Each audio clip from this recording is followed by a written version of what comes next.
Hello everyone, welcome to BM academia. आज हम हमारी क्लास 12 की जो ज्योग्राफी है उसका चैप्टर नंबर 3 करने वाले हैं, that is land resource and agriculture. हम इस चैप्टर में क्या समझने वाले हैं? सबसे पहले हम ये समझेंगे कि लैंड का जो एरिया है उसको हमने किस तरह कैटेगराइज कर रखा है, फिर लैंड को हमने किस तरह यूज़ कर रहे हैं हम उसको, ठीक है, उसकी कैटेगरी समझेंगे। फिर हम समझेंगे कि जो लैंड है उसके बारे में डिफरेंट टाइप्स की चीज़ें हम समझेंगे, जिससे अंदर कॉमनली प्रॉपर्टी रिसोर्स भी आ जाएगा, ठीक है, लैंड के अंदर ओनरशिप राइट भी आ जाएगा, ठीक है। फिर हम एग्रीकल्चर के बारे में भी समझेंगे, ठीक है, और एग्रीकल्चर के डिफरेंट क्रॉप्स के बारे में समझेंगे, एग्रीकल्चर की कंडीशन के बारे में भी समझेंगे जो हमारे इंडिया में है। तो इतनी सारी चीज़ें हम इस चैप्टर में कवर करने वाले हैं। चलिए शुरू करते हैं।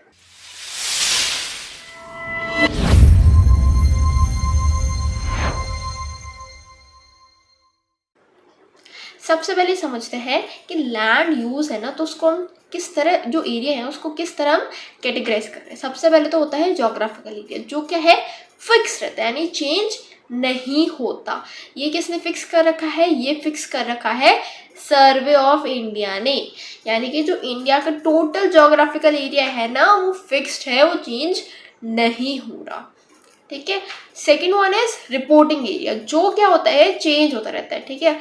और ये चेंज क्यों होता है? क्योंकि ये किसके ऊपर बेस्ड है? ये बेस्ड है लैंड रेवेन्यू रिकॉर्ड्स पर, ठीक है। और क्योंकि land revenue records time by time change करते हैं, वो कितना एरिया मेजर कर रहे हैं, तो इसकी वजह से क्या होता है, रिपोर्टिंग एरिया चेंज होता रहता है with the estimates of land revenue records.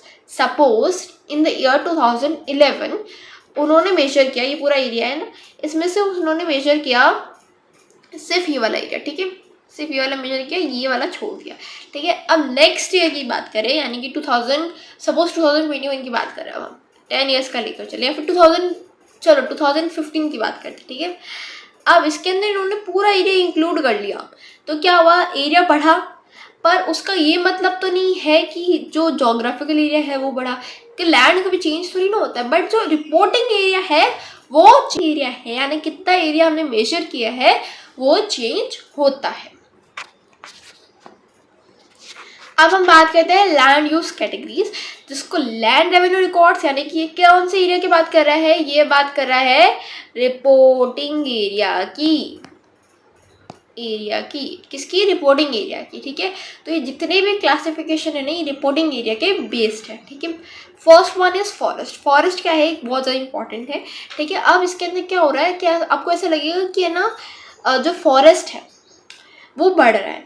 Suppose देखो, 2 ईयर ले लेते हैं, 2021 लेते हैं और 2023 लेते हैं, 2 ईयर लेते हैं हम, ठीक है। 2021 के अंदर this is the total land, 2023 के अंदर this is the total land. Land does not change, वो फिक्स रहता है हमेशा, ठीक है। 2021 के अंदर क्या था, उन्होंने कितना एरिया मेजर किया, उन्होंने इतना एरिया मेजर कर लिया फॉरेस्ट को, ठीक है। उन्होंने इतना ही एरिया लिया, ठीक है, इतना ही एरिया रिपोर्ट किया, इतना ही एरिया उन्होंने मेजर भी किया, ठीक है। अब 2023 के अंदर उन्होंने पूरा एरिया मेजर कर लिया। अब फ़र्क क्या है, 2021 के अंदर उन्होंने बोला कि there is 2000 acres of forest, ठीक है, क्योंकि मेजर उतना किया था उन्होंने और ये पूरा फॉरेस्ट निकला, ठीक है। तो उन्होंने बोला 2000 एकर्स ऑफ फॉरेस्ट। 2023 में क्या किया उन्होंने बोला there is 2100 acres of forest, ठीक है। अब यहाँ पे आप बोलोगे कि फॉरेस्ट इंक्रीज हुआ है, नहीं, यहाँ पे आप क्या बोलोगे कि रिपोर्टिंग एरिया इंक्रीज हुआ है, उसकी वजह से ऐसा लग रहा है कि फॉरेस्ट इंक्रीज हुआ है, जबकि ऐसा नहीं है कि फॉरेस्ट इंक्रीज हुआ हो, क्योंकि पहले भी इतना ही फॉरेस्ट था, अभी भी इतना ही फॉरेस्ट है, बस जो ये वाला एरिया ना ये इंक्रीज हो गया, ठीक है। उसकी वजह से कैसा लग रहा है कि जो फॉरेस्ट कवर है वो भी इंक्रीज हुआ है। अब बात करते हैं बैरन और वेस्टलैंड की, जो सेकंड कैटेगरी है।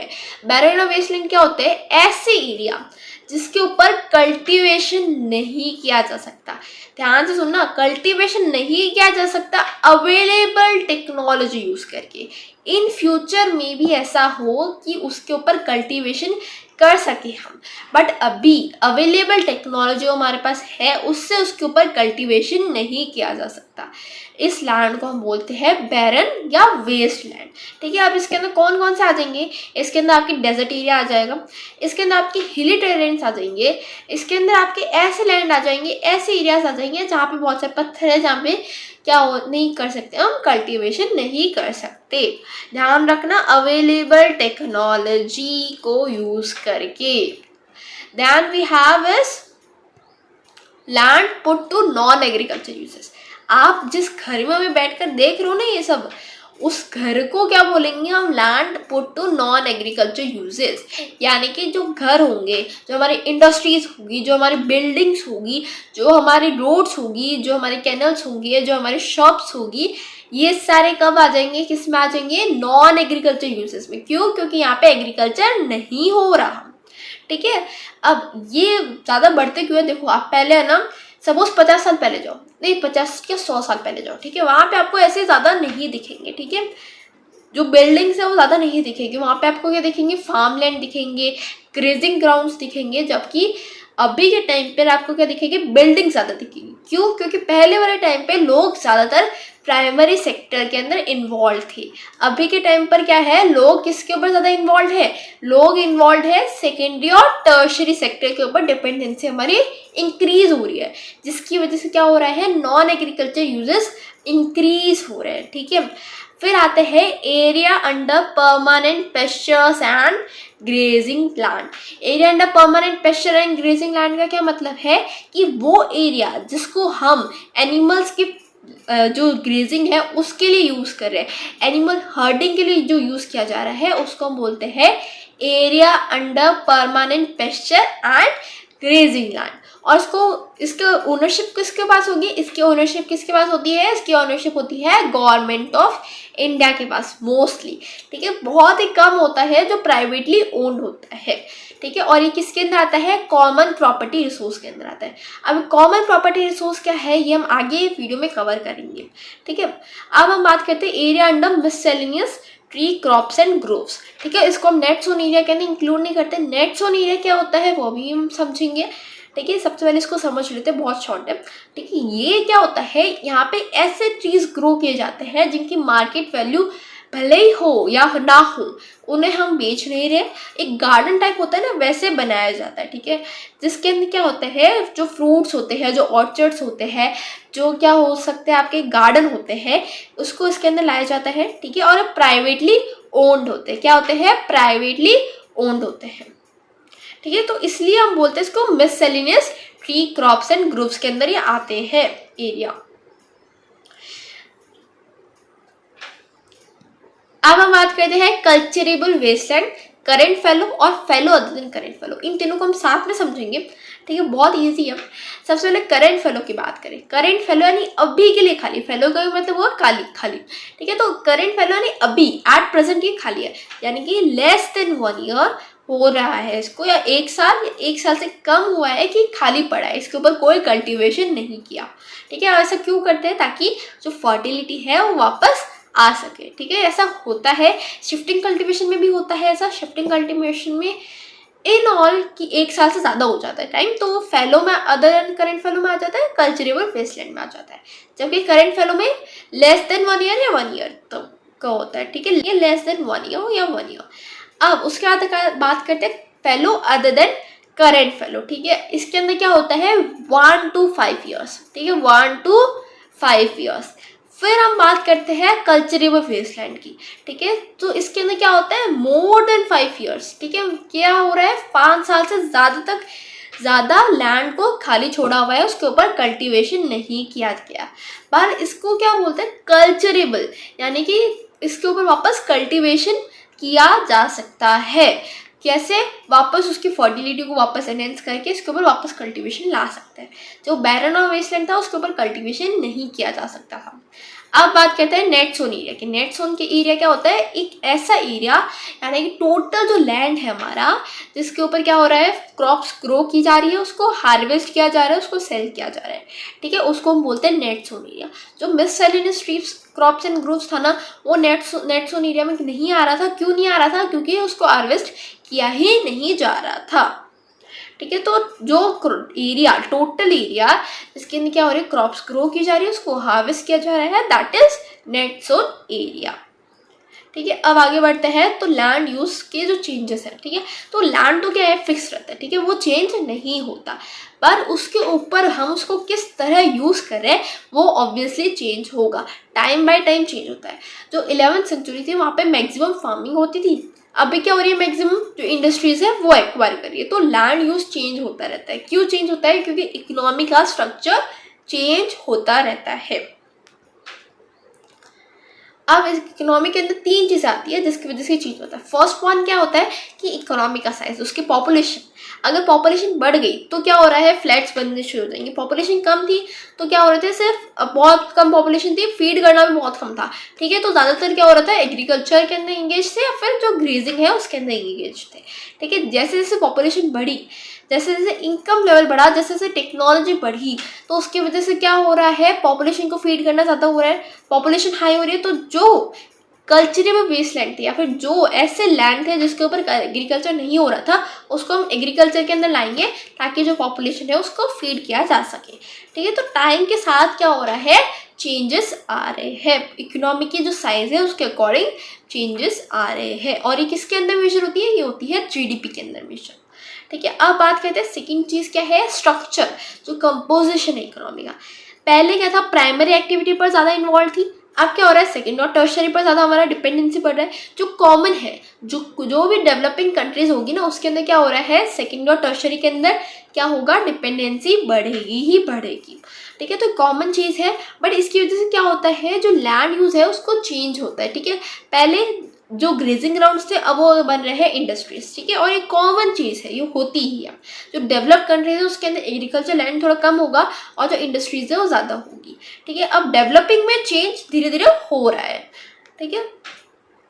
थर्ड क्या है कि जो एग्रीकल्चर सेक्टर, अब एक चीज़ आप ध्यान रखो, मैं आपको एक एग्जांपल देती हूँ, ठीक है।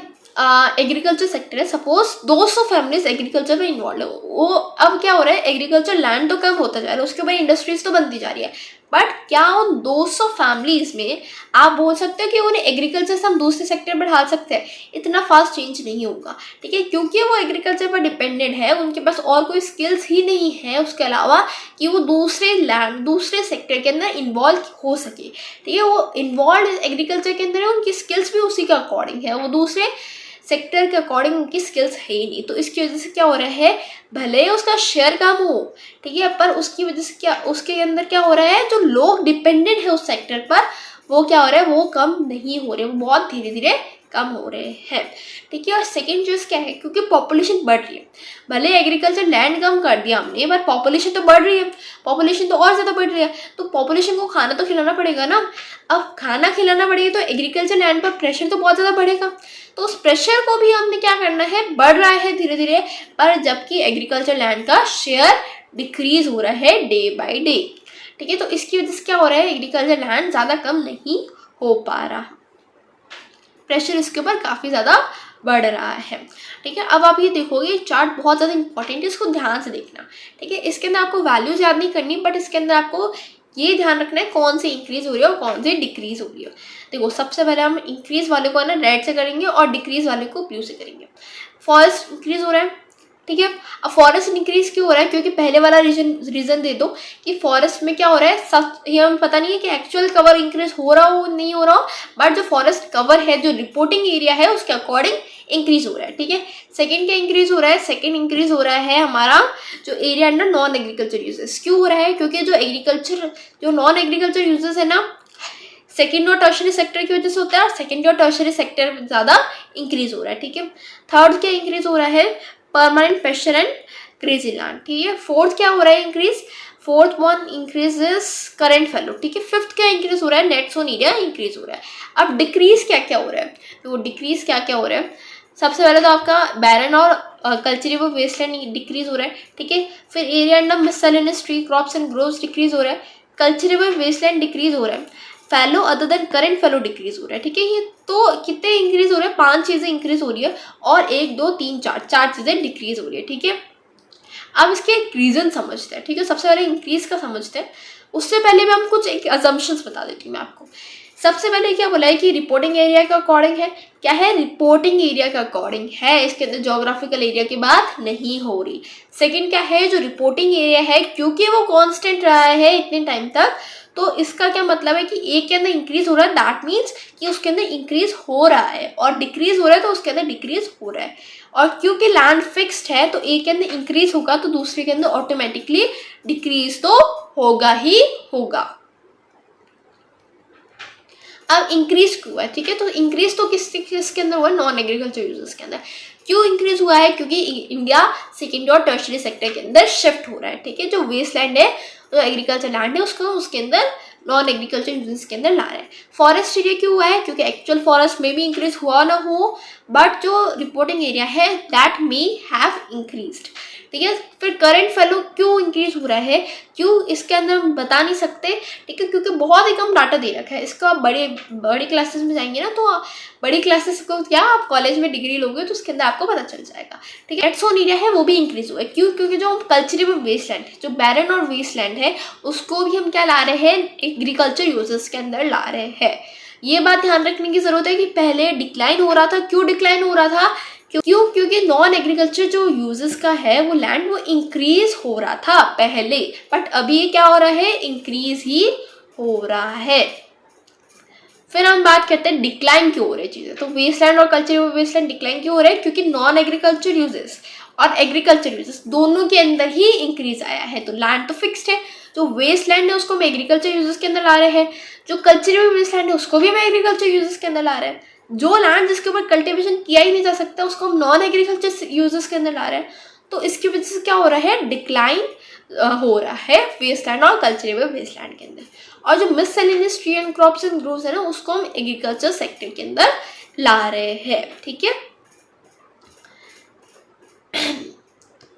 अब बात करेंगे ओनरशिप के अकॉर्डिंग। देखो लैंड को हमने क्या करा, यूजेस के अकॉर्डिंग तो क्लासिफाई कर दिया, कैटेगराइज कर दिया। अब ओनरशिप के अकॉर्डिंग भी हम उसको कैटेगराइज करेंगे। एक चीज़ आपको याद रखनी है, आपको हमने पहले ही पढ़ी है, ठीक है, हमने थोड़े टाइम पहले ही पढ़ी थी कि क्या है कि कॉमन प्रॉपर्टी रिसोर्स किसके अंदर आता है, जो ग्रेजिंग ग्राउंड्स है ना वो किसके अंदर आते हैं, कॉमन प्रॉपर्टी रिसोर्स के अंदर आते हैं। कॉमन प्रॉपर्टी रिसोर्स का क्या मतलब है, कॉमन है यानी पूरी कम्युनिटी के लिए है, पूरी सोसाइटी के लिए, और इसको ओन कौन करेगा, इसको ओन करेगा स्टेट। स्टेट यानी गवर्नमेंट ऑफ इंडिया ओन करेगी, ठीक है। और इसको कौन यूज़ करेगा, पूरी की पूरी कम्युनिटी, जो भी वहाँ पे लोग रह रहे हैं वो यूज़ करेंगे। जबकि अगर कोई प्राइवेट लैंड है तो वो क्या होगा, इंडिविजुअल या group of individual he own करेंगे, जिसके ऊपर गवर्नमेंट का कंट्रोल नहीं होगा। और ये क्या होंगे, ग्रेजिंग ग्राउंड्स के अंदर बहुत ही कम प्रोपोर्शन है इनका, ग्रेजिंग ग्राउंड्स के अंदर ये क्या होगा, प्राइवेट लैंड के अंदर ही आएंगे। अब कॉमन प्रॉपर्टी रिसोर्स को हम डिटेल में कर समझते हैं। देखो कॉमन प्रॉपर्टी रिसोर्स क्या होता है, जो कम्युनिटी ओन करती है।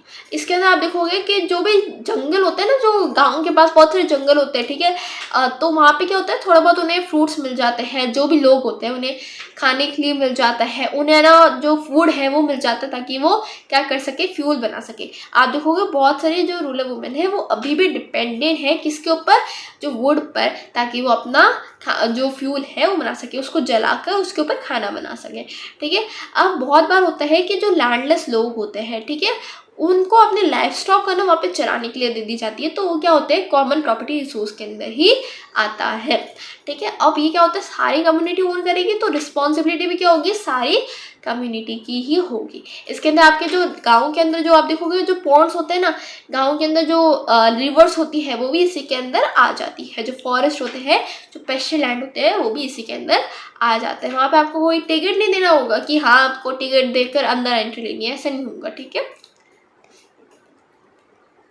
अब बात करते हैं हम कि जो एग्रीकल्चर बेस्ड है, ठीक है, जो एग्रीकल्चर लैंड है उसकी इम्पोर्टेंस क्या है। देखो लैंड है ना। सेकेंडरी और टर्शरी सेक्टर के अंदर उसके ऊपर इंडस्ट्रीज बनानी, ज़मीन है उसके ऊपर हमने फ्लैट्स बनाने हैं, उसके ऊपर हमने बिल्डिंग्स खड़ी करनी है, तो क्या भले वो लैंड बंजर हो तो उसके ऊपर हमें कोई ज़्यादा फर्क नहीं पड़ेगा। पर अगर एग्रीकल्चर लैंड है तो लैंड की जो क्वालिटी है वो डायरेक्टली इम्पैक्ट करेगी किसको, एग्रीकल्चर को, तो डायरेक्टली इम्पैक्ट करती है, ठीक है। और कई बार रूरल एरिया में क्या होता है कि अगर आपके पास लैंड नहीं है तो ना तो आपको लोन दिया जाता है, ना ही आपकी सोशल कोई वैल्यू होती है। और डिजास्टर के टाइम भी वो कंसिडर करते हैं कि लैंड इज उनको है ना, डिजास्टर के टाइम भी उनकी हेल्प करेगा लैंड, ठीक है। तो लैंड एक तरह से वहाँ पे सोशल स्टेटस बताता है उनका, ठीक है। लैंड उनके लिए सब कुछ पता होता है, ठीक है, रूरल एरिया के अंदर, ठीक है। आप बात करते हैं क्रॉपिंग इंटेंसिटी बारे में। जो लैंड है ना, एग्रीकल्चर लैंड, उसके ऊपर प्रेशर तो काफ़ी बढ़ रहा है, ठीक है। तो क्रॉपिंग इंटेंसिटी यानी इतने से एरिया पर कितनी ज़्यादा क्रॉप्स ग्रो की जा रही है। अब ये बढ़ना ज़रूरी है, क्यों, क्योंकि देखो हमारे पास लैंड कम है बट पॉपुलेशन काफ़ी ज़्यादा है, तो उसको फीड करना काफ़ी ज़्यादा है। That's why cropping intensity need to rise. इसको मेजर कैसे करते हैं, इसको मेजर करते हैं gross crop area upon net sown area into 100। अब ये आपको सिर्फ फॉर्मूला याद करना है, और एग्जाम के अंदर न्यूमेरिकल्स में क्वेश्चन आ भी जाता है तो आपको सब कुछ दिया हुआ होगा, बहुत सिंपल कैलकुलेशन होती है। टोटल कल्टिवेबल एरिया क्या होता है, net sown area, fallow land और कल्चरेबल वेस्टलैंड। अब ये क्या हो रहा है समझ में नहीं आया। देखो टोटल कल्टिवेबल एरिया यानी किसको, टोटल जो लैंड है उसके अंदर हम कितना परसेंट कल्टिवेट कर सकते हैं। नेट सोन एरिया जो तो कल्टिवेट हो ही रहा है तो उसको तो हम कर ही सकते हैं। फिर क्या हो रहा है, जो करेंट फैलो वो तो उसके नेट सोन एरिया के अंदर आ जाएगा, ठीक है। अब फैलो लैंड है, ठीक है, वो इसको हम और ऐड करते हैं क्योंकि वो 1 से लेकर 5 साल तक कल्टीवेट नहीं किया गया है ना, पर उसको हम कल्टीवेट तो कर सकते हैं ना, कल्टीवेबल लैंड यानी कि उसको कल्टीवेट किया जा सकता है, ठीक है। थर्ड वन क्या है, कल्चरेबल वेस्टलैंड, जो क्या हो रहा है उसको हम अवेलेबल टेक्नोलॉजी से क्या कर सकते हैं, कल्टीवेट कर सकते हैं, ठीक है। तो ये तीनों मिलाकर आ जाएगा कल्टीवेबल, टोटल कल्टीवेबल एरिया, ठीक है। अब क्योंकि मैंने आपको पहले भी बताया था कि इंडिया के अंदर क्या है, लैंड, एग्रीकल्चर लैंड कम होता जा रहा है जबकि पॉपुलेशन बढ़ती जा रही है, तो उसकी वजह से क्या हो रहा है, जो पॉपुलेशन जिसको फीड करना है वो बढ़ रही है। तो उसके लिए हम क्या कर सकते हैं, लैंड सेविंग टेक्नोलॉजी का यूज़ कर सकते हैं, ठीक है। लैंड सेविंग टेक्नोलॉजी के अंदर 2 अप्रोचेस मिलते हैं। या तो क्या बोल रहे हो कि आप इतना सा लैंड है जिसके ऊपर सपोज इतना सा लैंड है, 100 क्रॉप्स ग्रो की जाती थी, अब मैं उसी लैंड पर 200 क्रॉप्स ग्रो करूंगी, या तो ये तरीका हो सकता है, ठीक है।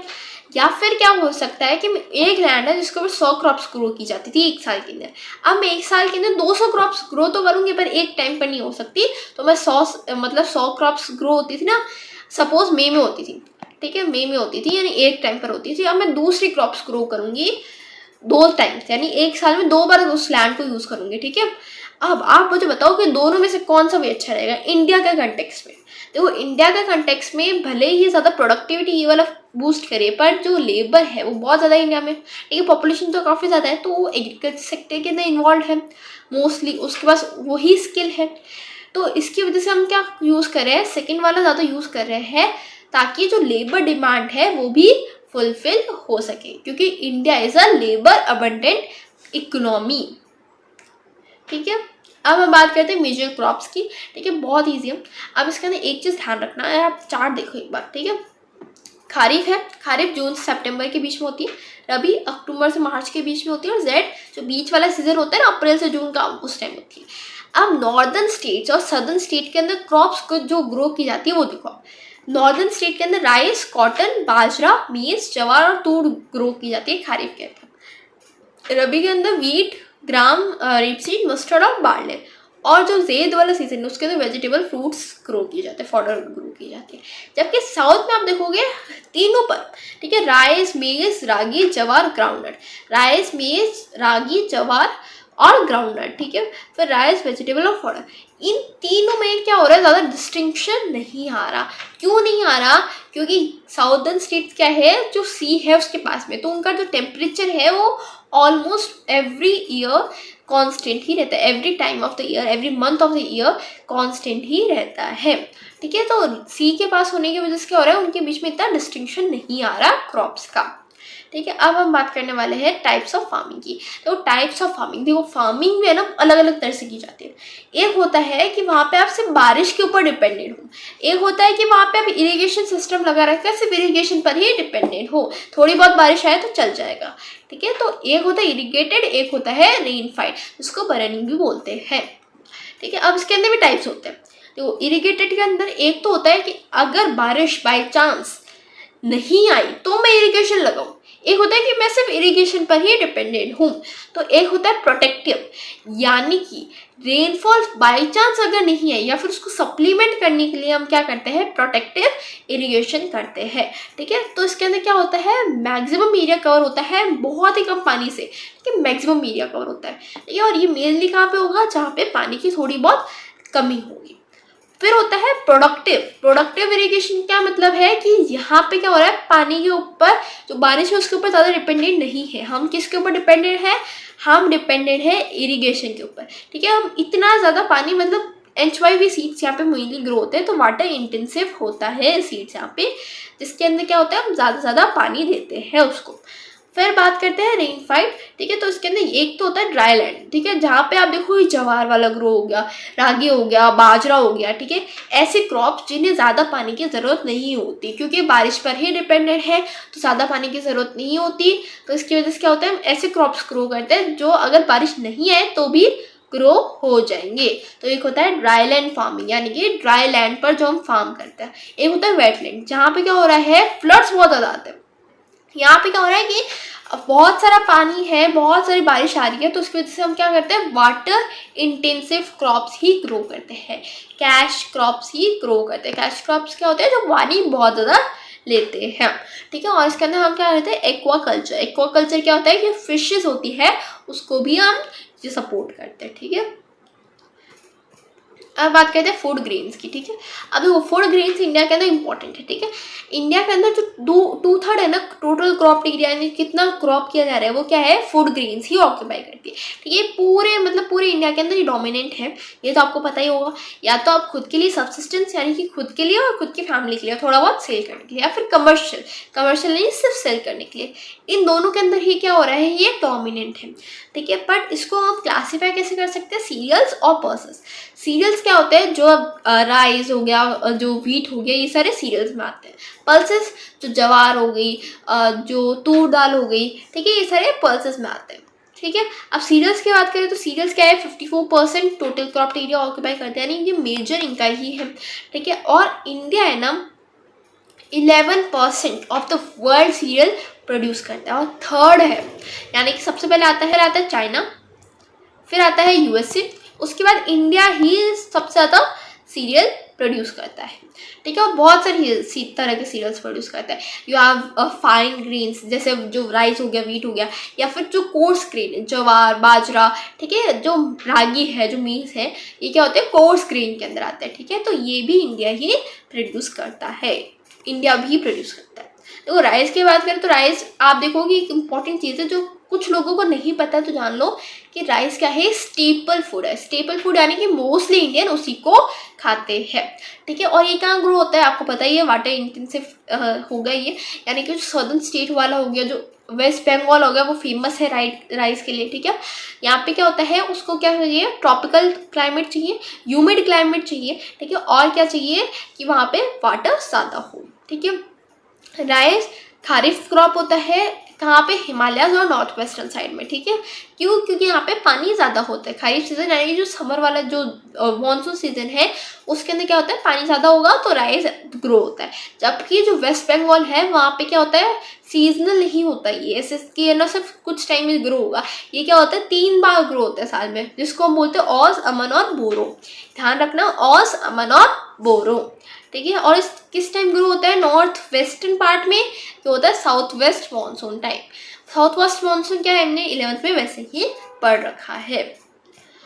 राइस इंडिया है ना सेकेंड लार्जेस्ट, ठीक है, ग्लोबली, यानी कि पूरे वर्ल्ड में चाइना के बाद इंडिया ही सबसे ज़्यादा राइस प्रोड्यूस करता है, और 22.07% जो वर्ल्ड का राइस है वो इंडिया ही प्रोड्यूस करता है। और इंडिया का जो टोटल एरिया है ना उसके अंदर 22% क्या है, 25% सॉरी, 25% क्या है कि राइस ही कल्टीवेट होता है। लीडिंग प्रोड्यूसर आपको पता ही है, सबसे पहले तो वेस्ट बंगाल तो आएगा ही आएगा, उसके बाद में यूपी भी आएगा और उसके बाद में पंजाब भी आएगा। ठीक है, अब इसके अंदर बहुत सारे स्टेट्स हैं, जैसे आप पंजाब, तमिलनाडु, हरियाणा, आंध्र प्रदेश, तेलंगाना, वेस्ट बंगाल, केरला। ठीक है, ये क्या हो रहा है, यहाँ पे इरिगेशन के थ्रू ही राइस ग्रो हो रहा है। पंजाब और हरियाणा के अंदर आप फेमस हो रहे हैं ये कि यहाँ पे राइस ग्रो होता है। पहले राइस ग्रो नहीं होता था, पहले यहाँ पे क्या हो रहा था, वीट ग्रो हो रहा था। पर ग्रीन रिवॉल्यूशन के टाइम क्या हो रहा था, इरिगेशन सबसे ज़्यादा हो गया और HYV सीड्स आ गया। HYV सीड्स के बारे में हम और भी पढ़ेंगे। ठीक है, तो इसके अंदर क्या हो रहा था, यहाँ पे पेस्टिसाइड्स नहीं हो रहे थे ज़्यादा। ठीक है, एक अच्छे सीड्स आ गए थे जिसके अंदर क्या हो रहा था, यील्ड ज़्यादा दे रही थी, तो यहाँ पे राइस ग्रो होने लग गया। और एक एडवांटेज यहाँ पे क्या आता है कि यहाँ पे क्या है, ड्राई क्लाइमेट है, जिसकी वजह से क्या हो रहा है, जो कीड़े लग जाते हैं ना चावल पर, वो नहीं लगते। ठीक है, इसकी वजह से क्या होता है, यील्ड्स और ज़्यादा बढ़ जाती है। अब कुछ जगहों पर यहाँ पे क्या होता है, रेन की वजह से भी राइस ग्रो होता है, जैसे मध्य प्रदेश, छत्तीसगढ़ और उड़ीसा। बट क्योंकि आपको पता है कि रेन की वजह से जो भी ग्रो होता है वो क्या होता है, उसकी यील्ड तो कम ही रहती है। फिर हम बात करते हैं वीट के बारे में। तो वीट क्या है, जो राइस के बाद में सेकंड जो चीज़ खाता है इंडियंस, वो क्या खाता है, वीट। ठीक है, वीट क्या है, 12.8% इंडिया कंट्रीब्यूट करता है ग्लोबली। ठीक है, और वीट आपको पता है क्या है, रबी क्रॉप है, यानी कि जो विंटर सीजन है उस टाइम ये ग्रो की जाती है, यानी कि क्या होती है, टेम्परेट क्लाइमेट में ही ग्रो की जाती है। आप यहाँ पे आप देखोगे टेम्परेट क्लाइमेट, जबकि साउथ में क्या होता है, सब कुछ कॉमन रहता है, पूरे ईयर एक ही क्लाइमेट रहेगा। तो ये क्या ग्रो की जाएगी, ये की जाएगी नॉर्थ और सेंट्रल पार्ट में। ठीक है, जो गंगा वाला प्लेन है, जो मालवा प्लेटू है, जो हिमालयस है, हिमालयस में भी ग्रो की जाती है क्योंकि टेम्परेट क्लाइमेट की क्रॉप है। ठीक है, यहाँ पे इरिगेटेड है, मोस्टली इरिगेटेड है, बट कुछ जगह पर जैसे मध्य प्रदेश हो गया, हिमालय हो गया, वहाँ पे क्या होती है, ये रेन की वजह से भी ग्रो की जाती है। और इंडिया का टोटल 14% की ऑक्यूपाई करती है। मेजर कौन से हो गए, यूपी, मध्य प्रदेश, पंजाब, हरियाणा और राजस्थान। ठीक है, यील्ड सबसे ज़्यादा कहाँ होती है, पंजाब और हरियाणा में। क्यों, HYV सीड्स की वजह से। ठीक है, और थोड़ी बहुत नॉर्मल सी चलती है उत्तर प्रदेश, राजस्थान और बिहार में। और आप देखोगे यहाँ पे क्या हुआ है, हिमालय में भी ग्रो की जा रही है, वहाँ पे इरिगेशन इतना ज़्यादा नहीं है, तो वहाँ पे क्या होगा, रेन की वजह से ग्रो की जाती है। मध्य प्रदेश, हिमाचल, जम्मू एंड कश्मीर में रेन की वजह से ग्रो की जाती है, that's why the yield is less. अब बात करते हैं जवार के बारे में। तो जवार क्या है, कोर्स ग्रेन है। ठीक है, और कोर्स ग्रेन टुगेदर, यहाँ पे जवार की बात नहीं हो रही, यहाँ पे पूरे कोर्स ग्रेन की बात हो रही है। दैट इज 16.050% जो हमारा टोटल कंट्री है वो ये ही ऑक्यूपाई करते हैं। ठीक है, और इसके अंदर जवार और सोरगुम, जवार को सोरगुम बोलते हैं। ठीक है, ये 5.3% ऑक्यूपाई करता है। अब यहाँ पे जवार के अंदर क्या होता है, बहुत ही कम, ज़्यादा पानी की ज़रूरत नहीं होती। ठीक है, तो इसके अंदर क्या हो रहा है, सेमी एरिड एरियाज के अंदर भी ये ग्रो किया जा सकता है। लीडिंग प्रोड्यूसर कौन से हैं, ठीक है, महाराष्ट्र सब आधे से ज़्यादा इसको प्रोड्यूस करता है। ठीक है, यानी कि टोटल जितना भी प्रोड्यूस किया जाता है ना कंट्री के अंदर, उसका आधा % ज़्यादा आता है महाराष्ट्र में। और भी बहुत सारे हैं जैसे कर्नाटका, मध्य प्रदेश, आंध्र प्रदेश और तेलंगाना। ठीक है, सदर्न स्टेट में इसको खरीफ और रबी दोनों की तरह उगाया जाता है। ठीक है, और जो नॉर्दर्न स्टेट है उसके अंदर क्या होता है, इसको खरीफ की तरह ही उगाया जाता है, मेनली जो एनिमल्स है उसको खिलाने के लिए। ठीक है, अब विंध्याचल के इस तरफ साउथ में, यानी कि साउथ वाले जो एरिया है ना, वहाँ पे क्या है, रेनिफाइड क्रॉप है और यील्ड क्या है, कम होगा। ध्यान रखना, जहाँ पे भी रेनिफाइड आ जाता है वहाँ पे यील्ड हमेशा कम ही रहता है। ठीक है, बाजरा की बात करें तो बाजरा अगेन ड्राई क्लाइमेट में ग्रो किया जाता है। ठीक है, और इसके अंदर क्या होता है, जो ड्रॉट है वो ड्रॉट रेजिस्टेंट होता है। ड्रॉट रेजिस्टेंट क्या होता है कि अगर सूखा पड़ भी जाता है तो भी ये ग्रो किया जा सकता है। ठीक है, अब इसको हम मिक्स क्रॉपिंग के अंदर भी ग्रो करते हैं, यानी कि अगर सपोज कि है ना एग्रीकल्चर की फर्टिलिटी, जो लैंड है उसकी फर्टिलिटी थोड़ी कम हो तो उसको हम ग्रो कर लेंगे ताकि फर्टिलिटी वापस अच्छी हो सके।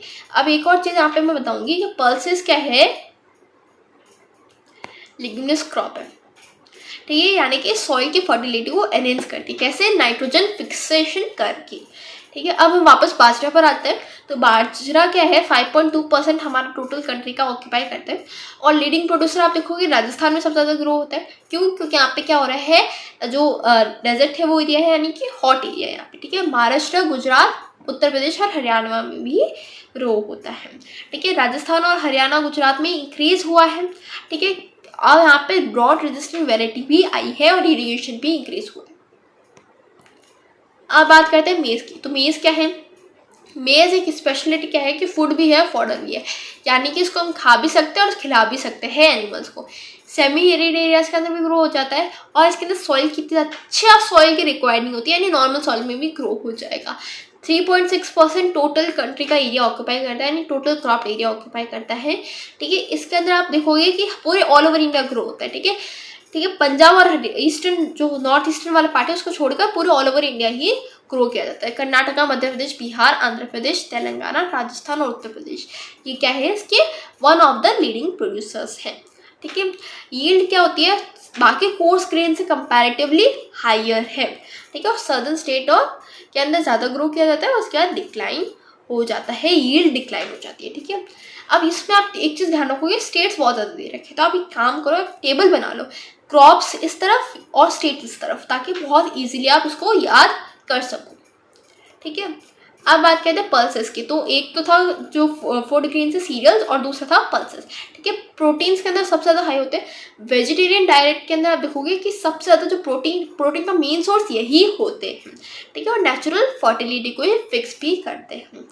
अब ये क्या होता है, डिकेन और सेंट्रल प्लेट्यू में भी ये कल्टीवेट किए जा सकते हैं, जहाँ पे इतना ज़्यादा पानी नहीं होता फिर भी कल्टीवेट किए जा सकते हैं। और 11% of the total crop area ये ऑक्यूपाई करते हैं। ठीक है, जो ड्राई लैंड है ना वहाँ पे इरिगेशन इतना ज़्यादा नहीं है, तो ये क्या होता है, रेनिफाइड होती है। ठीक है, इसकी वजह से क्या होती है, यील्ड कम होती है और फ्लक्चुएट करती है। ग्राम एंड तूर, ठीक है, ये दो क्या है, मेन पल्सेस है। ग्राम की बात करें, देखो ग्राम क्या है, ये सब ट्रॉपिकल एरियाज के अंदर ग्रो किया जाता है। ठीक है, और रेनिफाइड है। ठीक है, रेनिफाइड क्रॉप है। ठीक है, और रबी सीजन के अंदर ही ग्रो किया जाता है इन 3 जगह पर, सेंट्रल, वेस्टर्न और नॉर्थ वेस्टर्न पार्ट में। साउथ के अंदर ही ज़्यादा ग्रो नहीं किया जाता और बहुत ही कम पानी में भी ये ग्रो कर सकते हैं आप इसे। ठीक है, अब ये क्या हो रहा है, पहले यहाँ पे नॉर्थ वेस्टर्न पार्ट में ग्रो किया जाता था, कहाँ पे, जो हरियाणा पंजाब वाला एरिया है और जो नॉर्थन राजस्थान है वहाँ पे ग्रो किया जाता था। बट अब कम हो गया, क्यों? क्योंकि अब क्या आ रहा है, जो ग्रीन रिवॉल्यूशन है उसकी वजह से क्या हो रहा है, वीट ज़्यादा ग्रो होने लगी है, तो ये क्या होगा, इसका जो शेयर है वो कम हो गया। अभी तो सिर्फ 2.8% जो टोटल क्रॉप एरिया है उसको ऑक्यूपाई करता है। मध्य प्रदेश, उत्तर प्रदेश, महाराष्ट्र, आंध्र प्रदेश, तेलंगाना, राजस्थान इसके मेन प्रोड्यूसर है, जबकि इसकी यील्ड क्या होती है, फ्लक्चुएट होती रहती है। क्यों? क्योंकि इसको हम क्या किस तरह ग्रो करें, इसको हम पल्सेस है ना उसको हम नाइट्रोजन फिक्सेशन की तरह ही की वजह से ही ग्रो करते हैं। ठीक है, तो कभी कभार हम उसको ग्रो कर लेते, कभी नहीं करते, तो उसकी क्या होती है, यील्ड फ्लक्चुएट होती रहती है। तो ये बात करें जिसको अरहर भी बोलते हैं। ठीक है, ये क्या होते हैं, सेकंड मोस्ट इंपॉर्टेंट पल्स है। ठीक है, और इसको रेड ग्राम और पिजन पी भी बोलते हैं। इसको आप रेनिफाइड कंडीशंस में ही ग्रो करते हो या फिर थोड़े बहुत ऐसे लैंड पर ग्रो किया जाता है। ये सिर्फ 2% ऑक्यूपाई करता है और महाराष्ट्र सबसे ज़्यादा इसको ग्रो करता है, दैट इज़ 1/3। जो कितना भी प्रोड्यूस होता है ना उसको 1/3 यही ग्रो करता है महाराष्ट्र। और भी बहुत सारे जैसे यूपी, कर्नाटका, गुजरात, मध्य प्रदेश। और इसकी पर हेक्टेयर है ना, यानी कि कितना जो यील्ड है इसकी काफ़ी ज़्यादा कम है, जबकि और जो ये ग्रो कितना होता है ना वो इनकन्सिस्टेंट है। ठीक है, यील्ड इसकी कम ही रहती है। ठीक है, ऑयल सीड्स की बात करें तो ऑयल सीड्स क्या होती है, जिससे हमें ऑयल मिलता है। ठीक है, जिससे हम ऑयल एक्सट्रैक्ट कर सकते हैं। कहाँ ग्रो होती है, मालवा प्लेटू में तो ग्रो होती है, गुजरात के अंदर, मराठावाड़ा में, राजस्थान में, तेलंगाना में, और जो आंध्र प्रदेश वाला है, कर्नाटका, ये इन सारी जगहों पर ही ग्रो की जाती है और टोटल 14% ये ऑक्यूपाई करती है।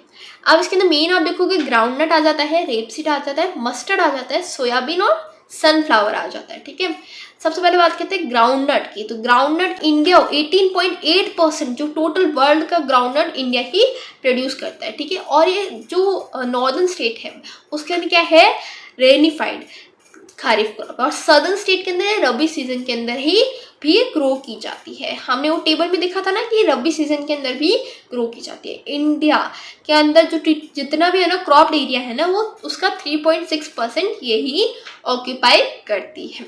गुजरात, राजस्थान, तमिलनाडु, तेलंगाना, आंध्र प्रदेश, कर्नाटका एंड महाराष्ट्र इसके लीडिंग प्रोड्यूसर है। ठीक है, यील्ड ज़्यादा कहाँ पे है, तमिलनाडु में। क्यों? क्योंकि वहाँ पे क्या है, इरिगेटेड की जाती है। तेलंगाना, आंध्र प्रदेश और कर्नाटका के अंदर इसकी यील्ड कम है। क्यों कम है? क्योंकि वहाँ पे क्या हो रहा है, ये रेनिफाइड है, ठीक है, रेनिफाइड है। रेपसीड और मस्टर्ड की बात करें, ठीक है, ये क्या हो रहा है, जैसे इसके अंदर आप देखोगे राई, जो राई होती है ना, जो उसको आप घर पे यूज़ कर सकते हो, सरसों, ठीक है, तरामरम और तोरिया, ठीक है, ये सारे होते हैं, ठीक है। ये क्या होती है, सब ट्रॉपिकल क्रॉप, यानी कि सब ट्रॉपिकल रीजन के अंदर, सब ट्रॉपिकल क्लाइमेट के अंदर ग्रो की जाती है। रबी सीजन के अंदर जो है ना, नॉर्थ वेस्ट और सेंट्रल पार्ट है ना, उसके अंदर कहाँ पे ग्रो, किस टाइम पर ग्रो होगी, है रबी सीजन के अंदर ही ग्रो होगी। अब अगर ऐसा कभी हो कि ज़्यादा बर्फ़ पड़ जाए, ठीक है, ज़्यादा ठंड पड़ जाए, तो क्या होगी, खराब हो जाएगी। तो ये क्या होती है, फ्रॉस्ट सेंसिटिव होती है और इसकी यील्ड फ्लक्चुएट कर जाती है, ठीक है। अब इरिगेशन ज़्यादा हो रहा है तो उसकी वजह से क्या हो रहा है, इसका जो क्रॉप है उसकी यील्ड भी अच्छी हो रही है। तो हर जो एरिया है ना कल्टिवेबल, इसके ऊपर वो क्या है, इरिगेटेड है, ठीक है। और ऑयल से 2.5% of the total crop area occupy करती है ये दोनों, ठीक है। अब राजस्थान इसके अंदर 1/3 प्रोड्यूस करता है और इसके अलावा हरियाणा, मध्य प्रदेश और भी बहुत सारे इसको प्रोड्यूस करते हैं। यील्ड ज़्यादा कहाँ है, हरियाणा और राजस्थान में, ठीक है।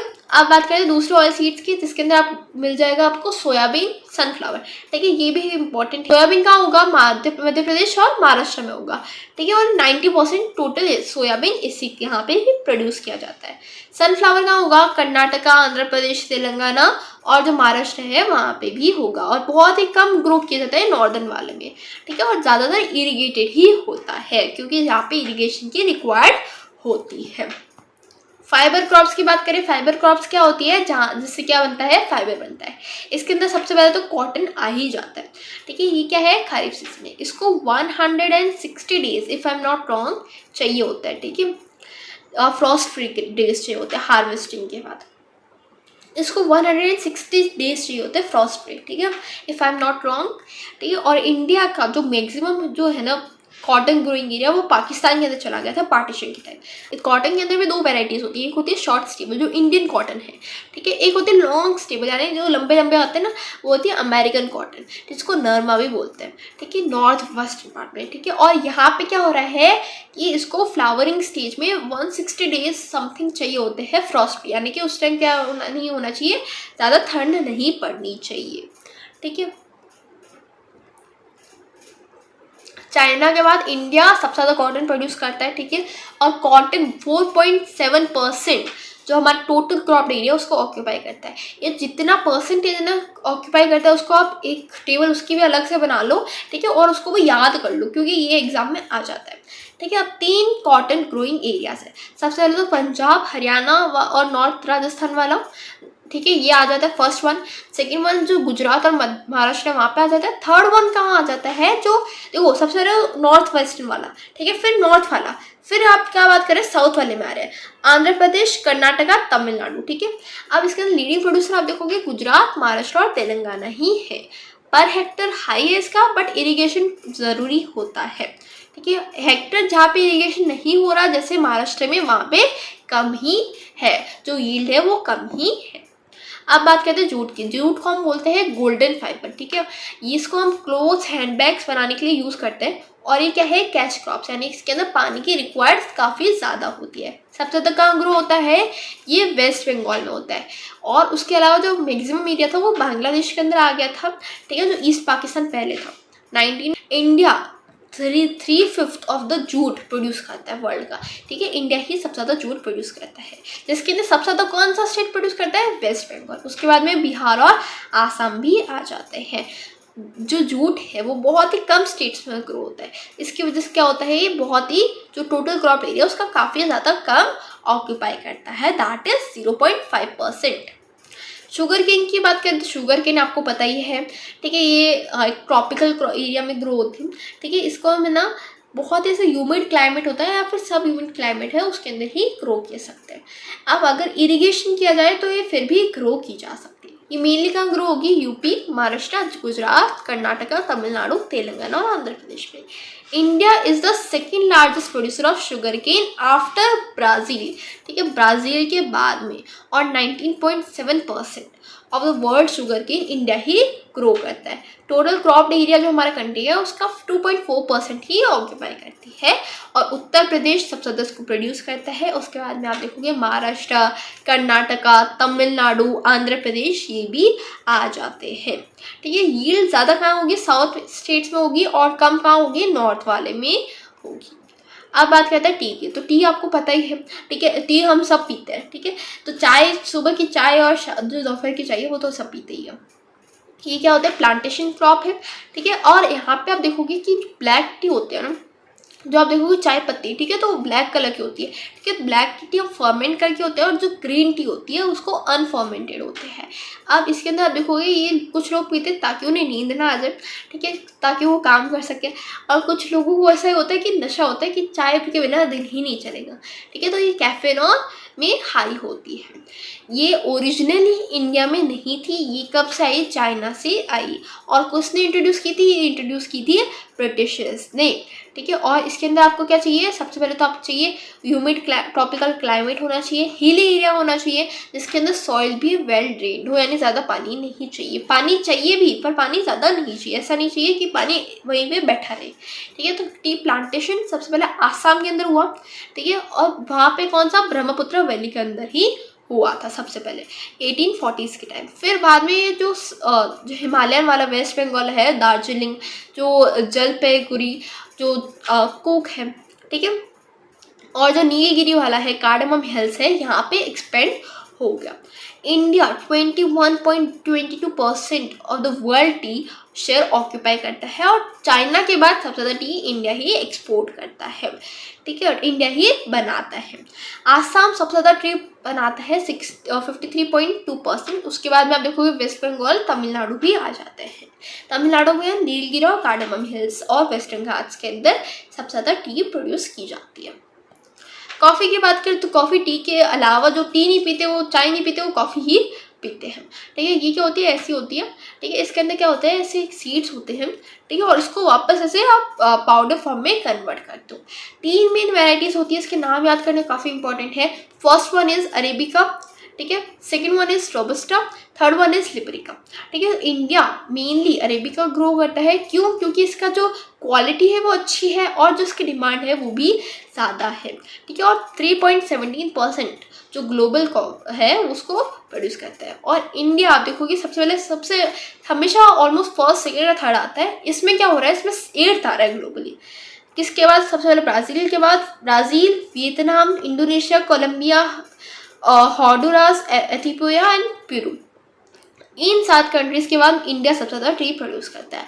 कॉफ़ी कहाँ पे होगी मेनली ग्रोथ, आपको पता ही है, कर्नाटका, केरला और तमिलनाडु में ही सबसे ज़्यादा होती है। और सबसे ज़्यादा कहाँ होगी, कर्नाटका के अंदर ही होगी कॉफ़ी की ग्रोथ। एग्रीकल्चर डेवलपमेंट की बात करें इंडिया के अंदर, देखो सबसे पहले तो क्या था कि एग्रीकल्चर के अंदर लार्जली सैनिक खुद के लिए प्रोड्यूस करते थे, क्योंकि बहुत से लोग प्रोड्यूस कर रहे हैं, तो सब खुद के लिए ही प्रोड्यूस करते हैं। फिर क्या हुआ था, इंडिपेंडेंस के थोड़ा टाइम पहले जब ब्रिटिश आई थी, ब्रिटिश गवर्नमेंट, तो क्या हो रहा था, फेमाइन्स काफ़ी आ रही थी, ड्रॉट्स काफ़ी आ रही थी, तो इसकी वजह से क्या हो रहा है, इरिगेशन काफ़ी कम हो गया। और पार्टीशन के बाद में क्या हुआ, पाकिस्तान के अंदर 1/3 जो इरिगेटेड लैंड था वो चला गया, तो इंडिया के जो क्या हुआ, इरिगेटेड लैंड कम हुआ, ठीक है। तो फिर हमने क्या किया कि अब भाई हमारे पास खाने के लिए नहीं है, तो हम क्या जूट वगैरह ये सब ग्रो थोड़ी ना करेंगे, हम कैश क्रॉप्स ग्रो नहीं करेंगे, हम क्या करेंगे, फूड ग्रेन्स ग्रो करेंगे, ठीक है। और फिर हम क्रॉपिंग्स को इंटेंसिफाई करेंगे, यानी कि क्रॉपिंग जो क्रॉप्स है उसको बहुत ज़्यादा ग्रो करेंगे, ठीक है। इसकी वजह से क्या हुआ, जो बेस लैंड था उसको भी हमने कल्टीवेबल लैंड के अंदर आया, और इसकी वजह से इंटेंसिव एग्रीकल्चर डिस्ट्रिक्ट प्रोग्राम भी आया था, और इंटेंसिव एग्रीकल्चर एरिया प्रोग्राम भी आया था, ठीक है। और पर ये क्या हुआ, ज़्यादा सक्सेसफुल नहीं हुए, क्यों, क्योंकि फूड क्राइसिस आ गई, ठीक है, इंपोर्ट्स काफ़ी ज़्यादा बढ़ गए थे, ड्रॉट्स आ गई थी, तो उस टाइम पे सक्सेसफुल नहीं हुए, जिसकी वजह से क्या हुआ, हमें फूड इंपोर्ट्स बढ़ाने पड़े, और फूड क्राइसिस आ गई इंडिया के अंदर। एग्रीकल्चर डेवलपमेंट की बात करें तो देखो ग्रीन रेवोल्यूशन आया था, ठीक है। अब ग्रीन रेवोल्यूशन क्या होता है, ठीक है, हम ग्रीन रेवोल्यूशन को सही से समझते हैं। एक जो वीट था ना, आप देखोगे ग्रीन रिवॉल्यूशन मेनली वीट जो राइस जो क्रॉप्स है जो फूड ग्रेन्स उसको मेनली टारगेट करता है। इसके अंदर कुछ ऐसी वेराइटीज़ हमें पता चल गई थी 1960s के अंदर कि है ना, जिसकी वजह से क्रॉप्स बहुत हाई यील्ड देती है, ठीक है, बहुत ज़्यादा ग्रो की जाती है। जैसे वीट हो गया जो हमें मेक्सिको वाले ब्रांड ली थी, ठीक है, और उसके अलावा राइस जो है ना वो फिलीपींस की ब्रांड ली थी, ठीक है, और इसको हमने ग्रो किया था इंडिया के अंदर। बट जो प्रॉब्लम क्या थी कि यहाँ पे फर्टिलाइज़र की रिक्वायर्ड काफ़ी ज़्यादा होती है, इरिगेशन की काफ़ी ज़्यादा रिक्वायर्ड होती है, तो हमने इरिगेशन को सबसे ज़्यादा इंस्टॉल किया, ठीक है, इरिगेशन को सबसे ज़्यादा रिक्वायर्ड होती है, तो हमने पंजाब हरियाणा जो वेस्ट बंगाल है जो यूपी है यहाँ पे इरिगेशन को इंस्टॉल किया, ठीक है। इसकी वजह से क्या हुआ, इरिगेशन हुआ तो इसकी वजह से क्या हुआ, आउटपुट भी इंक्रीज हुआ, जो एग्रीकल्चर इंडस्ट्रीज है वो भी इंक्रीज हुई, ठीक है, और इंडिया सेल्फ सफिशिएंट बन गया, ठीक है। और ये क्या हो रहा था, नॉर्थ वेस्टर्न पार्ट में सबसे ज़्यादा स्प्रेड हुआ था, ईस्ट और सेंट्रल इंडिया में, ठीक है। और इसके अंदर ही आप देखोगे जो 5 ईयर प्लान्स होते हैं ना हमारे प्लानिंग कमीशंस के, इनके 5 ईयर प्लान्स होते हैं, ठीक है। और सबसे जो फर्स्ट प्लान था उसके अंदर क्या था, हमने किसके ऊपर फोकस किया था, एग्रीकल्चर पर ही फोकस किया था, ठीक है। और एग्रीकल्चर के साथ में हम सिर्फ फूड ग्रेन्स को ऊपर फोकस नहीं कर रहे थे, धीरे धीरे सबसे पहले तो फूड ग्रेन्स पर था, उसके बाद में धीरे धीरे एक्सपेंड हुआ हॉर्टिकल्चर यानी जो फ्रूट्स है जो वेजिटेबल्स है उसके ऊपर एक्सपेंशन हुआ, फिर लाइफ स्टॉक यानी कि जो ग्रेजिंग है उसके ऊपर भी एक्सपेंशन हुआ, फिर जो डेयरी प्रोडक्ट्स है जो एक्वाकल्चर है उसके ऊपर भी एक्सपेंशन हुआ, ठीक है। और फिर आया लिबरलाइजेशन, ठीक है, उसके अंदर भी क्या हुआ था, और ज़्यादा एक्सपेंशन हो गया एग्रीकल्चर का। फिर क्या हुआ, आउटपुट तो ग्रो हुआ, ये तो आपको पता ही है, ठीक है। एग्रीकल्चर के अंदर इरिगेशन एक्सपेंड हुआ, बट फर्टिलाइजर सबसे ज़्यादा यूज़ होने, बहुत ज़्यादा यूज़ होने लगे, ठीक है, 15 टाइम्स बढ़ गए, ठीक है। अब यहाँ पे क्या हो रहा था कि HYV सीड्स आप देखोगे कि जो पेस्ट होते हैं जो डिजीजेज होते हैं उन्हें ज़्यादा जल्दी पकड़ते हैं, इसकी वजह से क्या हुआ, पेस्टिसाइड्स और फर्टिलाइज़र बहुत ज़्यादा यूज़ होने लगे, जिसकी वजह से लैंड क्वालिटी डिक्रीज होने लगी। अब हम 2 छोटे छोटे बॉक्सेस दे रखे हैं उसके बारे में समझ लेते हैं। National mission for sustainable agriculture और फार्मर पोर्टल्स ऑफ इंडिया, ठीक है। फार्मर पोर्टल क्या है, एक ऐसा पोर्टल है जहाँ पे फार्मर्स को सारी की सारी जानकारी मिल जाती है, ठीक है, एग्रीकल्चर के बारे में, स्टोरेज, क्रॉप्स वगैरह इन सारी चीज़ों के बारे में जानकारी उन्हें मिल जाती है, ठीक है। और बहुत सारे स्कीम्स के बारे में भी उन्हें जानकारी मिल जाती है, ठीक है। अब होता है national mission for sustainable agriculture, इसके अंदर क्या बोलता है कि एक सस्टेनेबल प्रोडक्टिव क्लाइमेट रेजिस्टेंस जो एक स्पेसिफिक लोकेशन रीजनल वाइज हमें क्या करना चाहिए, एग्रीकल्चर को प्रमोट करना चाहिए, जिसके अंदर हम क्या करें, नेचुरल रिसोर्सेज को कंजर्व करें, ठीक है। और गवर्नमेंट ने ऑर्गेनिक फार्मिंग को प्रमोट किया है। पहले क्या हो रहा था, जो गवर्नमेंट है वो ग्रीन रिवॉल्यूशन को प्रमोट कर रही थी, अब ऑर्गेनिक फार्मिंग को प्रमोट कर रही है। और एक किस स्कीम्स के थ्रू किया है, ये किया है राष्ट्रीय विकास योजना और ये VY से, ठीक है। अब प्रॉब्लम्स ऑफ इंडियन एग्रीकल्चर, देखो इंडियन एग्रीकल्चर इतना अच्छा है तो उसके साथ कुछ प्रॉब्लम्स आती है, ठीक है, कॉमन प्रॉब्लम्स है जो बहुत सारा आती है। सबसे पहले तो बहुत सारे लोग हैं ना क्या मानसून पर डिपेंडेंट है, कई बार अगर मानसून अच्छा ना हो तो क्या हो रहा है कि जो क्रॉप्स है वो खराब हो जा रही है। मानसून तो क्या है, मौसम का थोड़ी ना कह सकते हैं कि बारिश हो ऐसा थोड़ी ना होगी बारिश, ठीक है। तो बहुत सारे क्या हो रहा है, इसकी वजह से क्या हो रहा है, क्रॉप्स खराब हो रही है। सिर्फ 33% इरीगेटेड लैंड है, बाकी क्या है, रेन फेड है एरिया, ठीक है, जो रेनफॉल पर डिपेंडेंट है। कई बार होता है कि बाढ़ आ जाती है, कई बार होता है कि सूखा पड़ जाता है, तो इसकी वजह से क्या हो रहा है, एग्रीकल्चर अफेक्ट होता है। जैसे महाराष्ट्र, गुजरात और राजस्थान के अंदर ये बहुत बार हुआ है कि वहाँ पे क्या हो रही है, बाढ़ आ जाती है। राजस्थान के अंदर भी बाढ़ आई थी, ऐसा नहीं है कि नहीं आई थी, राजस्थान के अंदर आई थिंक 2008 के अंदर बाढ़ आई थी, राजस्थान के अंदर भी बाढ़ आई। तो महाराष्ट्र, गुजरात और राजस्थान के अंदर भी ऐसा हो रखा है। फिर क्या हो रहा है कि कई बार क्या हो रहा है कि HYV सीड्स हम यूज़ नहीं कर रहे, तो उसकी वजह से क्या हो रहा है, जो प्रोडक्टिविटी है वो कम हो रही है। कई बार ऐसा भी होता है कि भले हम यूज़ कर लें, पर जो कुछ कंट्रीज जैसे US और जापान, वहाँ पे क्या हो रहा है, टेक्नोलॉजी की वजह से क्या हो रहा है, जो प्रोडक्टिविटी कम हो रही है, ठीक है। पॉपुलेशन प्रेशर भी बहुत ज़्यादा है, जिसकी वजह से क्या हो रहा है, प्रोडक्टिविटी कम हो रही है। और कई बार होता है कि हम इरिगेशन यूज़ नहीं करें तो उसकी वजह से भी प्रोडक्टिविटी कम हो रही है। कई बार ऐसा होता है कि फार्मर्स के पास पैसे ही नहीं होते, उनके पास सेविंग्स भी नहीं होती, वो एक बर्डन के अंदर डूब जाते हैं, तो उसकी वजह से क्या हो रहा है, फिर भी वो प्रोडक्शन इतना नहीं कर पा रहे, एग्रीकल्चर लैंड को इतना अच्छे से यूज़ नहीं कर पा रहे, कई बार उसकी वजह से वो सुसाइड भी कर लेते हैं। फिर क्या होता है कि लैंड रिफॉर्म्स नहीं हो रहे। कई बार ऐसा होता है कि है ना, जो लैंड ओनरशिप है उसका अनइक्वली डिस्ट्रीब्यूटेड है, यानी कि कई बार होता है कि एक जने के पास बहुत सारे लैंड है, कुछ के पास कुछ है ही नहीं, तो वो क्या करेगा भाई, क्या कर सकता है, उसके पास भले थोड़ा बहुत उसके पास नॉलेज हो तो भी वो यूज़ नहीं कर सकता। कई बार होता है कि लैंडलॉर्ड्स होते हैं, वो उसको बोलते हैं कि तुझे ये करना है वो करना है, तो उसकी वजह से क्या होता है कि वो ढंग से कुछ कर ही नहीं पाता, एग्रीकल्चर का डेवलपमेंट नहीं हो पाता।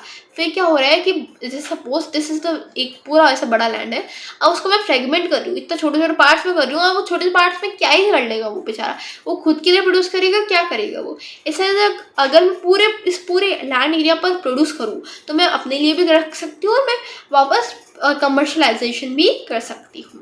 कई बार होता है कि फार्मर्स कमर्शलाइज ही नहीं करते हो, वो सिर्फ इतना ही प्रोड्यूस कर पाते हैं कि वो खुद के लिए ही कंज्यूम करे, दूसरों के लिए दे ही नहीं पाते। ठीक है, स्मॉल जो बहुत छोटे छोटे एरियाज होते हैं ना, उसकी वजह से ही होता है, डिवाइड हो जाता है लैंड, जैसे पीढ़ी दर पीढ़ी ट्रांसफर होता है ना, वैसे ही डिवाइड हो जाता है लैंड। इसकी वजह से क्या होता है, स्मॉल लैंड होल्डिंग्स होती है और सरप्लस प्रोड्यूस नहीं होता, और जिसकी वजह से कमर्शलाइजेशन नहीं होता। फिर क्या हो रहा है कि जो आप देखोगे कि अंडर एम्प्लॉयमेंट काफ़ी ज़्यादा हो रहा है। ठीक है, सीजनल अनएम्प्लॉयमेंट, यानी कि देखो सपोज बारिश वाले सीजन में तो भले ही बहुत ज़्यादा अपने क्रॉप्स ग्रो कर ली, फिर क्या हो रहा है 4-6 महीने जो आपके पास आते हैं जहाँ पे क्या होते हैं क्रॉप्स ग्रो नहीं होती, वहाँ पे आप क्या करोगे, कुछ नहीं कर पाओगे, क्योंकि उनके पास आपके पास और कोई तो स्किल है नहीं। ठीक है, आप उसे फार्मिंग करना चाहते हो, ठीक है, फार्मिंग उस टाइम नहीं हो सकती, तो आप फ्री बैठो, ठीक है, अंडर एम्प्लॉयड हो, अनएम्प्लॉयड हो। ठीक है, इसकी वजह से क्या हो रहा है, आप जो लेबर है वो अच्छे से यूटिलाइज नहीं हो पा रहा। फिर क्या हो रहा है, जो कल्टिवेबल लैंड है उसके ऊपर आप फर्टिलाइजर काफ़ी ज़्यादा यूज़ कर रहे हो, ठीक है, वाटर बहुत ज़्यादा यूज़ कर रहे हो। ठीक है, उसकी वजह से क्या हो रहा है, सैलिनेशन हो रहा है, अल्कलाइजेशन हो रहा है। अल्कलाइजेशन यानी कि जो पानी है उसके अंदर केमिकल ज़्यादा हो रहे हैं, ठीक है, जो बेसिस है वो ज़्यादा हो रहे हैं। ठीक है, सॉइल फर्टिलिटी वो डिक्रीज हुई है, फर्टिलाइजर और पेस्टिसाइड्स यूज़ कर रहे हो, तो उसकी वजह से क्या हो रहा है, सॉइल जो है वो खराब हो रहा है। ठीक है, मल्टीपल क्रॉपिंग आप भले यूज़ करो पर उसके अंदर आप पल्सेस यूज़ नहीं कर रहे हो, तो क्या हो रहा है, लेग्यूमिनस क्रॉप्स नहीं हो रहे। ठीक है, जो खाली रहने का, फर्टिलिटी एनहेंस करने का, जैसे आप बोलोगे कि पहले क्या करते थे लोग, एक लैंड पर कल्टीवेट करते थे, फिर उसको 4-5 सालों के लिए खाली छोड़ देते थे या 2-3 सालों के लिए खाली छोड़ देते थे। अब ऐसा नहीं हो रहा, अब उसको बार बार कल्टीवेट किए जा रहे हैं। ठीक है, उसकी वजह से क्या हो रहा है, जो फर्टिलिटी है वो डिक्रीज हो रही है, सॉइल इरोजन भी हो रहा है। अब इसी के साथ हमारा चैप्टर कंप्लीट हो चुका है, बट अभी रुको, अगर आपको इसके नोट्स चाहिए तो आप मेरे टेलीग्राम चैनल को ज्वाइन कर सकते हो, वहाँ पे आपको उसके डिटेल ये वाले ही नोट्स मिल जाएंगे। मिलते हैं नेक्स्ट वीडियो में, सब्सक्राइब और लाइक करना मत भूलना।